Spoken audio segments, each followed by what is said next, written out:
이렇게 최근 들어서 더욱더 굉장히 중요하다라고 생각하는 것 중에 하나가 이 성령의 열매인데요. 제가 언제 한번 기회가 되면은 꼭 한번 우리 공동체 전체와 나눠야겠다 생각을 하고 있었는데 이 기회가 딱 왔어요. 우리가 이제 생명의 삶이 갈라디아서로 지난 금요일부터 이제 시작이 되었습니다. 그래서 그 가운데 특별히 이 성령의 열매는 저희가 꼭 한번 저희가 9개를 다 살펴볼 필요가 있겠다라는 생각이 들었어요. 그래서 오늘 살펴보고 그리고 저희가 이제 다음 주부터는 블레싱 투게더가 진행이 됩니다. 그래서 저희 함께 팀 안에서 거기에 맞추어서 말씀을 전하기로 했기 때문에 2주간은 우리가 이 낙심자와 그리고 또 새신자들에 맞추어서 말씀 전한 다음에 저희가 갈라디아서가 아직 안 끝났어도 또 끝났어도 상관없이 이 성령의 열매는 좀 끝까지 다 다루어 보려고 합니다. 지금 이 시기가 또 이 시대가 이 성령의 열매, 특별히 여러분들이 크리스찬으로서 살아가는 그 삶의 모습이 너무나 중요한 메시지가 되는 시대가 됐기 때문에 그렇습니다. 그래서 최근 들어 더욱더 우리를 좀 점검할 수 있는 이 체크리스트가 있는 게 굉장히 필요하다는 생각이 참 많이 들어요. 여러분들 기억하시겠지만 저희가 작년에 우리 봄 수련회를 할 때요. 그때는 전신갑주를 우리가 좀 함께 배웠고 전신갑주로 무장하는 시간들을 가졌습니다. 여러분들 다 기억하시죠? 가운데부터 해서 진리의 허리띠, 그 다음에 의의 흉배, 복음의 신발, 그리고 믿음의 방패, 구원의 투구, 성령의 검. 이것을 우리가 작년에 우리가 함께 배웠고 이것으로 무장하며 살아가야 되고 체크리스트로 삼아야 된다라는 말씀을 드렸는데 이 전신갑주는 어떤 위기가 닥쳐올 때 그 영적인 전쟁들을 이겨낼 수 있는 체크리스트라고 한다면 오늘부터 살펴볼 성령의 열매는 이 위기라기보다는 늘 똑같이 다가오는 우리의 일상의 삶에서 우리를 지켜낼 수 있는 그런 체크리스트에 해당됩니다. 그래서 여러분들이 매일마다 아침 저녁으로 이 9가지로 좀 점검을 해보실 필요가 있어요. 한번 우선은 우리가 따라해 볼게요. 사랑, 희락, 화평, 오래 참음, 자비, 양선, 충성, 온유, 절제. 다시 한번이요. 사랑, 희락, 화평, 오래 참음, 자비, 양선, 충성, 온유, 절제. 이렇게 9가지죠. 이것을 꼭 여러분들이 다루는 기간 동안 뭐 최소 3주는 다룰 거니까 여러분들이 꼭 그 기간 동안 암송을 해두시기를 바라고요. 그래서 암송을 해두시고 나서 꼭 앉아서가 아니라도 출근길이든 퇴근길이든 여러분들이 꼭 이걸로 한번 체크리스트를 삼아보기를 바랍니다. 사랑의 측면에서 나는 오늘 어떤 삶을 살았나, 내가 희락의 측면에서 어떤 삶을 살았나, 이런 식으로 말이죠. 그래서 다시 한번 해볼게요. 사랑, 희락, 화평, 오래 참, 자비, 양선, 충성, 온유, 절제. 이렇게요. 그렇게 제가 3가지씩 띄워서 이렇게 암송을 했는데 의도가 있습니다. 성령의 열매는 3개씩 한 그룹으로 묶여서 3그룹으로 이루어져 있습니다. 근데 3그룹은 다 관계와 밀접하게 연결되어 있는 그런 열매들이에요. 이 사랑이락 화평은 하나님과의 관계 가운데 나와야 되는 열매고요. 그 다음에 오래 참음, 자비, 양선은 주변 사람들과의 관계 가운데 나와야 되는 열매고, 충성, 온유, 절제는 내 자신과의 관계 가운데 나와야 되는 열매죠. 그렇게 크게 3그룹으로 나뉘어져 있는데, 물론 이 3그룹은 각자 따로 노는 게 아니라 아주 서로 밀접하게 연결이 되어 있습니다. 그래서 우리가 읽은 갈라디아서 5장 22절을 보시면은 오직 성령의 열매는 이렇게 써져 있지 않습니까? 성령의 열매들은 이렇게 써져 있지 않고 성령의 열매는, 즉 이 9가지는 다 하나의 열매라는 것이죠. 사랑, 희락, 화평, 오래 참음, 자비, 양선, 충성, 온유, 절제. 이게 모두 다 한 단어로 요약하자면 바로 예수 그리스도의 마음이에요. 우리가 예수님의 마음을 품고 살아가게 되면 이 9가지 측면이 삶에서 다각도로 나타나게 된다라는 것을 보여주는 것입니다. 그 중에서도 오늘은 사랑이락 화평, 즉 하나님과의 관계 가운데 나오게 되는 열매들을 여러분들과 함께 살펴볼 건데, 이 갈라디아서 5장 22절을 제대로 이해하기 위해서는 이것만 봐서는 이해할 수가 없어요. 이 컨텍스트를 보시고 앞뒤를 좀 보셔야 됩니다. 그래서 이 구절에 전제가 되는 구절을 먼저 보셔야 되는데, 이 구절이 속한 갈라디아서 5장에서 우리가 16, 17절을 다시 한번 함께 읽어볼게요. 16절, 17절 두 구절을 함께 한 목소리로 읽어보도록 하겠습니다. 시작. 내가 이르노니 너희는 성령을 따라 행하라. 그리하면 육체의 욕심을 이루지 아니하리라. 성령을 거스르고 것으르나니 이 둘이 서로 대적함으로 너희가 원하는 것을 하지 못하게 하려 함이라. 아멘. 자, 먼저 17절을 보시면 육체의 소욕은 성령을 거스르고 성령은 육체를 거스른다라고 써져 있는데요. 원어를 보시면 육체의 소욕은 성령의 소욕을 거스르고 성령의 소욕은 육체의 소욕을 거스른다라고 정확히 써져 있습니다. 그러니까 육체도 소욕이 있고 성령도 소욕이 있다라고 나오는데 이 소욕이란 단어는 우리가 읽은 이 16절에 나오는 욕심이란 단어랑 똑같은 단어입니다. 에피스미아란 단어인데 이 소욕은 욕심, 정욕, 갈망 이런 식으로 번역이 되는 단어입니다. 쉽게 말하면 육체도 욕망이 있고 성령도 욕망이 있고요. 육체도 열정이 있고 성령도 열정이 있다라는 것입니다. 우리 다시 한번 17절의 말씀을 그것을 좀 머릿속에 넣어놓고 다시 한번 함께 읽어볼게요. 시작. 육체의 소욕은 성령을 거스르고 성령은 육체를 거스르나니 이 둘이 서로 대적함으로 너희가 원하는 것을 하지 못하게 하려 함이라. 아멘. 여기서 명확히 알 수 있는 것은 마음속에 성령을 향한 갈망이 가득한 사람도 그 안에 육체를 향한 갈망이 동시에 있을 수 있다라는 것이죠. 오히려 성령 충만한 사람일수록 더욱더 사단의 공격이 거세고 육체의 소욕의 공격, 즉 육체의 욕심의 공격이 거셀 수 있다라는 것을 말하고 있습니다. 그래서 바울도 자주 이야기하지 않습니까? 내가 원하는 바 선은 행하지 않고 악을 행하게 되는데 그것은 내가 행하는 게 아니라 내 안에 죄가 행하는 것이다. 오호라 나는 곤고한 자로다. 누가 이 사망의 몸에서 나를 건져내랴. 이 로마서 7장이 이 내용이 주된 내용 아닙니까? 바울도 그랬는데 우리라고 안 그러겠습니까? 아무리 성령 충만한 상태라도 여전히 내 안에 육체의 소욕이 나를 공격할 수 있기 때문에 우리는 매 순간 살 얼음판을 걷는 것처럼 조심조심 성령의 손을 붙잡고 걸어 나가야 승리할 수 있다는 것이죠. 그렇게 육체의 소욕과 성령의 소욕, 육체의 욕심과 성령의 욕심이 대조가 되기 때문에 우리는 성령의 열매를 살피면서 동시에 각 열매를 맺지 못하게 만드는 구체적인 죄악이 뭔지를 함께 매칭해서 살펴볼 것입니다.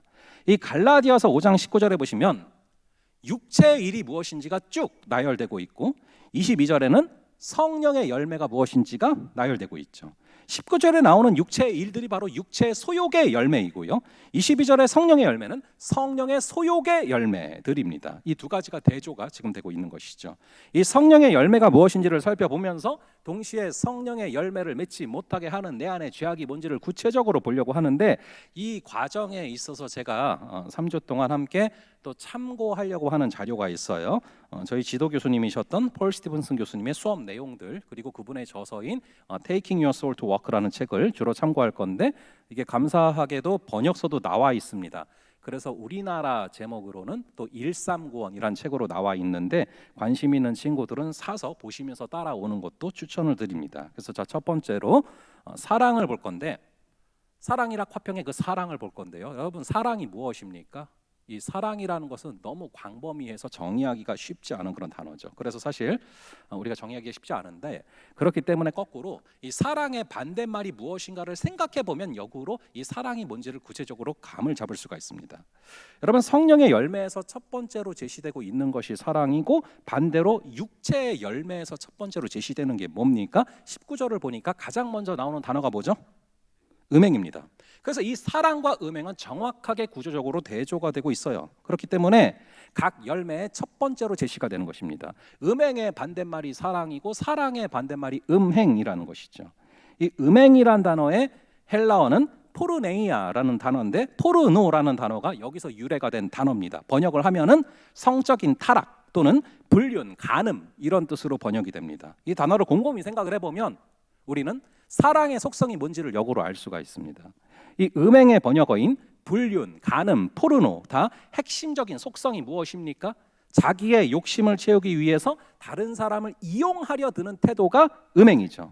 그게 음란물의 속성 아닙니까? 내 정욕을 위해서 존귀한 하나님의 형상인 사람을 상품화하면서 탐닉하는 거 아니겠습니까? 불륜이나 간음도 똑같은 동일한 속성입니다. 내 쾌락을 위해서라면 남의 가정이 깨지든 말든 남의 가정이 아프든 말든 상관하지 않겠다라는 것이죠. 그래서 이 칼 올슨이라는 신학자는 이렇게 말을 했습니다. 음욕은 나 자신을 사랑하는 것이다. 음욕 가운데 다른 사람은 나의 만족을 위한 도구로 전락하게 된다. 한마디로 철저하게 이기적인 게 음행이에요. 그럼 거꾸로 이타적인 것이 성령의 열매인 사랑이다라는 것을 우리는 알 수 있죠. 여러분 가운데 이런 죄악들을 이기기 힘들어하는 지체들이 있을 수 있습니다. 그런 여러분들에게 정확한 해결책을 제시해 드립니다. 음행을 이기는 길이 무엇인지 아십니까? 바로 사랑이에요. 하나님의 사랑, 아가페의 사랑, 그 헤세드의 사랑, 그 열매가 심령에 넘쳐야만 음행의 죄악을 이길 수 있다는 것입니다. 아까 제가 이 사랑, 희락, 화평 이 세 가지는 하나님과의 관계 가운데 우리 안에 나타나는 열매라고 말씀을 드렸는데, 하나님과의 친밀한 관계 가운데 저절로 흘러나오는 것이 사랑이라면 거꾸로 음욕은 하나님과의 친밀한 관계를 깨트리게 됩니다. 그래서 음욕을 추구함으로 우리가 잃게 되는 대가 비용이 뭔가를 떠올려 보면은 음욕이라는 쾌락을 추구하는 것이 너무나 어리석고 덫이 없는 것이죠. 이 음욕은 사랑이신 하나님과의 관계를 깨트리고 구원의 기쁨을 가져가고 하나님과의 관계를 망가뜨리는 결과를 가져온다는 것입니다. 이 음욕과는 조금 핀트가 다를 수 있지만 넓게 보면은 또 같이 볼 수 있는 욕심이니까 또 통할 수 있다고도 생각을 하는데, 제가 몇 번 간증드리지 않았습니까? 저한테는 콜라가 딱 그랬습니다. 저는 콜라를 향한 집착과 욕심이 상당히 강했고 그래서 하루에 1.5리터씩 마셨던 사람이에요. 그런데 제가 허리 때문에 특별한 계기로 그분의 마음을 깨닫게 된 적이 있습니다. 저의 척추 구조상 콜라를 맘대로 물 대신 마시고 살아가는 것이 얼마나 치명적인지를 깨닫게 하셨고, 그럼에도 날마다 1.5리터씩 지 맘대로 마시며 살아가는 저를 보면서 제 안에 성령께서 얼마나 그것을 가슴 아파하셨는지를 깨닫게 하신 순간이 있었습니다. 그 순간 모든 게 변했어요. 한마디로 여러분, 관계입니다. 관계적 측면에서 그분의 나를 향한 사랑과 그분의 나를 향한 마음 안타까워하심을, 아파하심을 알게 되고 나니까 그 다음부터 정확히 표현하자면 콜라에 대한 감각이 완전히 죽었습니다. 마시고 싶은데 억지로 참는 게 아니라 그냥 마시고 싶은 감각 자체가 죽었어요. 그래서 지난주에 그 수련회 때 막 콜라캔 같은 거 있었잖아요. 옛날 같았으면 저 그거 한 18개 먹을 수 있어요. 그런데 아예 하나도 안 되고 입도 안 되고 한 방울도 먹지 않았어요. 그 시작점은요, 그분과의 관계였다라는 것입니다. 주님과의 그 관계 가운데 그분이 아파하시는 마음을 느끼고 난 이후로는 그것에 대한 감각이 죽었어요. 여러분, 저는 그와 굉장히 흡사할 수 있다라고 생각을 합니다. 주님과의 관계가 친밀해짐으로 말미암아 음욕을 이기실 수 있는 그런 우리 모두가 되기를 간절히 바랍니다. 자, 이어서 베드로전서 4장 7절 8절, 베드로전서 4장 7절과 8절 두 구절의 말씀을 함께 한 목소리로 읽어보겠습니다. 시작. 만물의 마지막이 가까이 왔으니 그러므로 너희는 정신을 차리고 근신하여 기도하라. 무엇보다도 뜨겁게 서로 사랑할지니 사랑은 허다한 죄를 덮느니라. 말세를 살아가고 있는 우리가 행해야 될 두 가지가 무엇입니까? 첫 번째는 근신하며 기도하는 것이고, 또 하나는 뜨겁게 서로 사랑하는 거예요. 그렇게 우리가 사랑할 때 그 사랑은 허다한 죄를 덮고 우리의 죄악을 물리쳐 주신다라는 것이죠. 우리가 주님을 더 사랑함으로 말미암아 나만을 향하는 그 이기적인 사랑이 깨어지는 귀한 역사가 있기를 주님의 이름으로 축원합니다.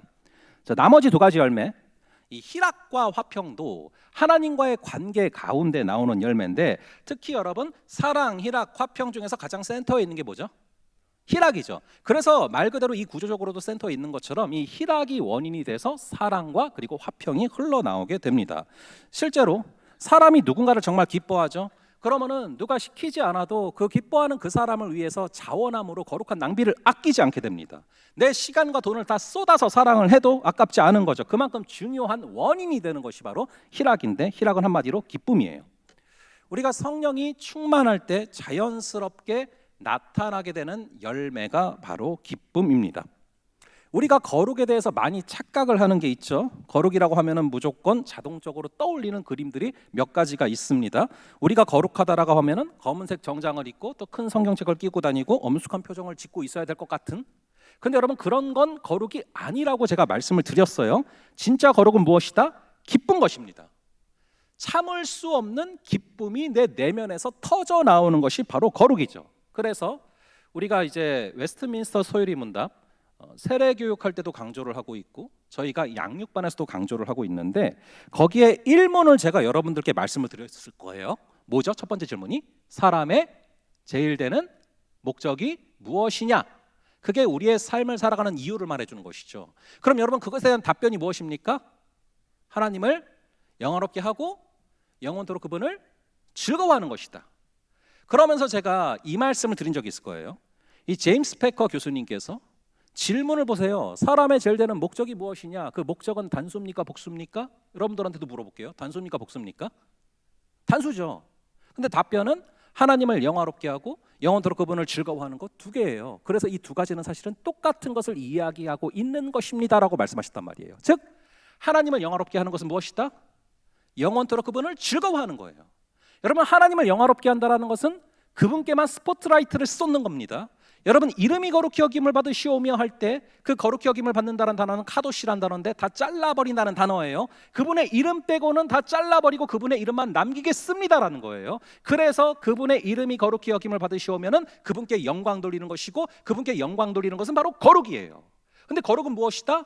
바로 영원토록 그분을 즐거워하는 것이 바로 거룩이다라는 것입니다. 자, 우리가 자주 착각을 합니다. 사람의 제일 되는 목적은 무엇이다? 우리가 그분을 즐겁게 해드리는 것이다라고 착각을 해요. 근데 자세히 보시면 그분을 즐겁게 해드리는 것이 아니라 그분 자체를 즐거워하는 게 바로 거룩이라는 것이에요. 여러분 우리 주님이 언제 제일 기뻐하시는지 아십니까?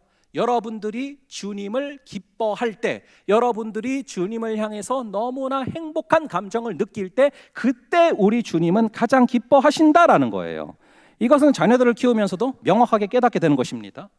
애들이 저를 위해서 뭐를 해준다고 열심히 만들어봤자 어른인 저의 눈과 가치를 충족시킬 수 없습니다. 근데 얘네가 그냥 나를 기뻐하고 또 나랑 놀면서 굉장히 행복해하는 것을 바라볼 때 그것을 바라보는 것만으로 도저히 다른 것과 비교할 수 없는 기쁨들이 차오른단 말이죠. 그게 바로 하나님의 마음이에요. 그렇다면 여러분 예배를 드리면서 날마다 큐티를 하면서 찬양을 드리면서 여러분들은 얼마나 기쁘십니까?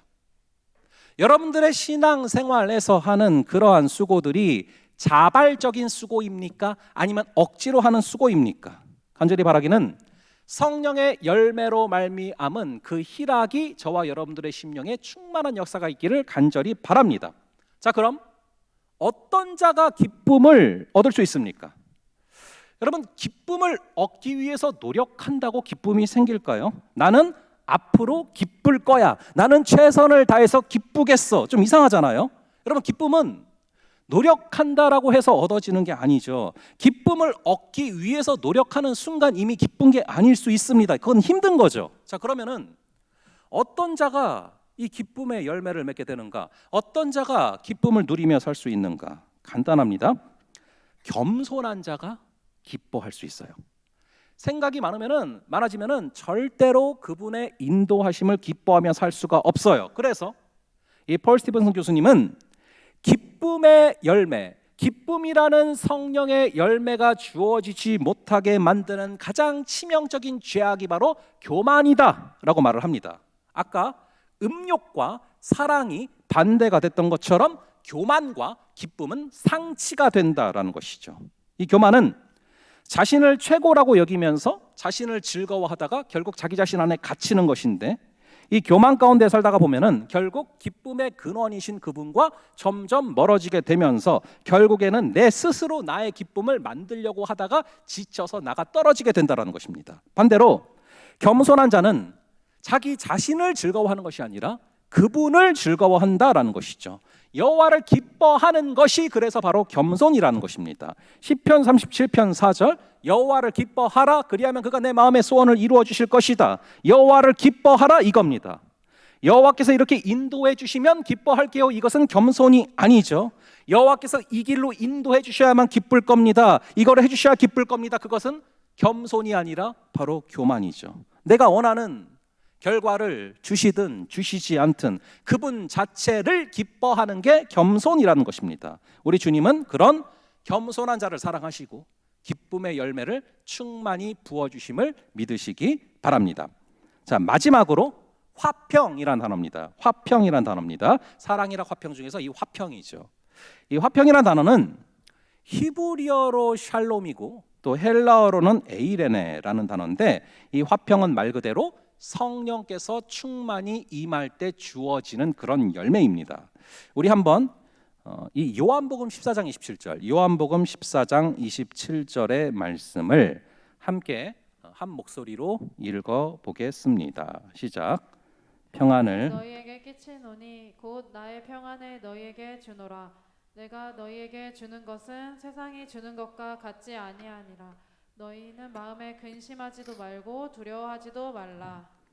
자, 여기서 나오는 평안이 이 화평이란 단어와 똑같은 단어인데 주님께서 평안을 주시겠다라는 것이죠. 그런데 그 평안은 세상이 주는 평안과 같지 아니하다라고 말씀하십니다. 그럼 여러분, 성령의 열매가 아닌 세상이 주는 평안은 어떤 것입니까? 이것은 평화라는 단어를 보면 알 수가 있습니다. 이 평화라는 단어를 한자로 좀 가져왔어요. 다시 한번 보여주시면은요, 이 평화라는 글자는 이 평화라는 글자죠. 이 평자는 뭡니까? 두이자에다가 가운데 딱 선 긋고 딱 점을 2개 찍어요. 그러니까 2개를 정확하게 나눠서 너 같고 나 같고 이럴 때 평화가 임한다라는 것입니다. 이게 세상이 말하는 평화예요. 모두가 못생기면 괜찮아요. 근데 한 명 잘생기면 열받는 거죠. 모두가 뚱뚱하면 괜찮은데 한 명 날씬하다. 그럼 뭔가 평화가 깨진다. 이게 바로 세상에서 말하는 평화. 딱 그 수준입니다. 공평해야 평화가 있다는 거죠.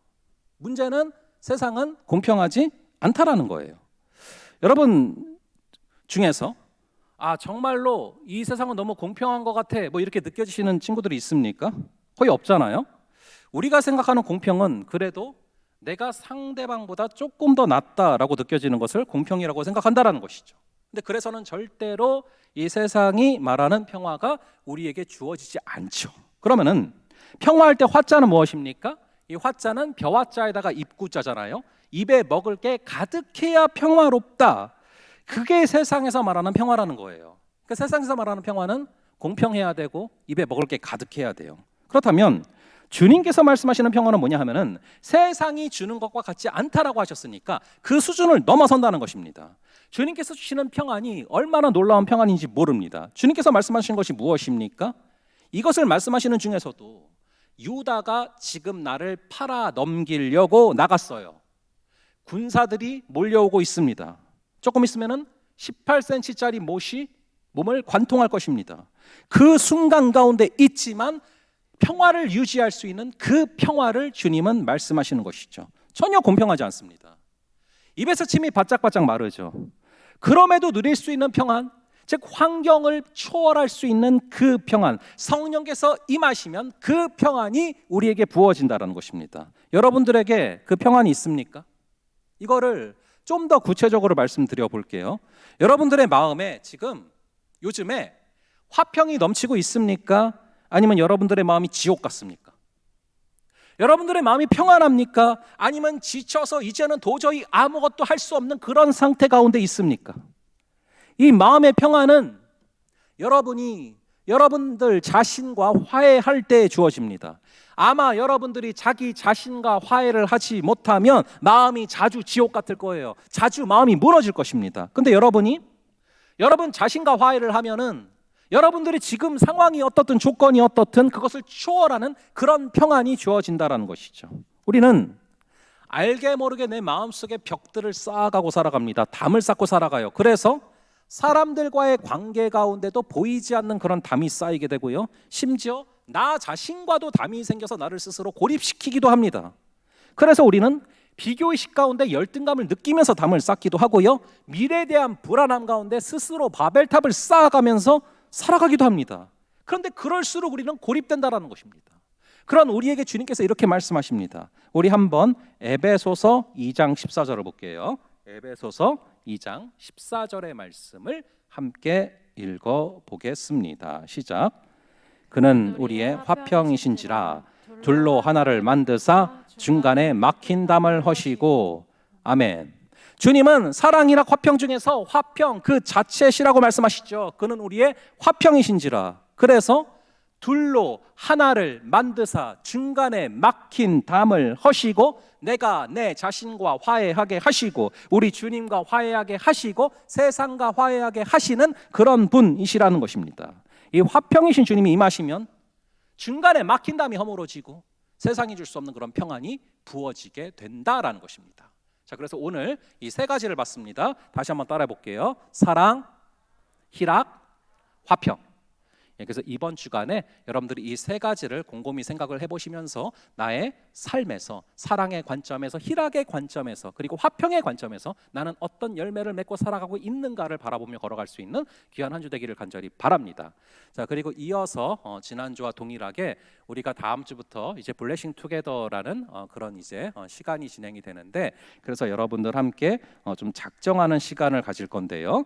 그래서 우리 말씀 나눴던 것처럼 이 화평이신 주님이 임할 때 화평 그 자체이신 주님이 임하실 때 우리에게 막힌 담이 허물어지고 내 자신과의 담이 허물어지고 주변 사람들과의 관계가 허물어지고 하나님과의 관계가 허물어져서 둘로 하나를 만드신다. 중간에 막힌 담을 허신다라고 말씀하셨어요.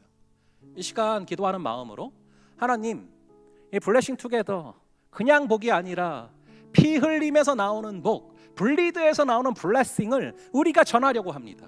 아버지 하나님, 먼저는 내 스스로의 담, 내가 복음을 전하기 힘들 거야라는 담을 무너지게 하시고 또 주변 사람들 가운데 특별히 이 복음을 전해야 될 자가 있는데 그와의 그 담이 화평이신 주님으로 말미암아 허물어지게 하시고 그래서 이 블레싱을 우리 주님께서 주신 마음을 가지고 전할 수 있는 우리 되게 하여 달라고 그 소망하는 마음으로 우리 함께 잠깐 작정하는 시간 갖고 나아가겠습니다.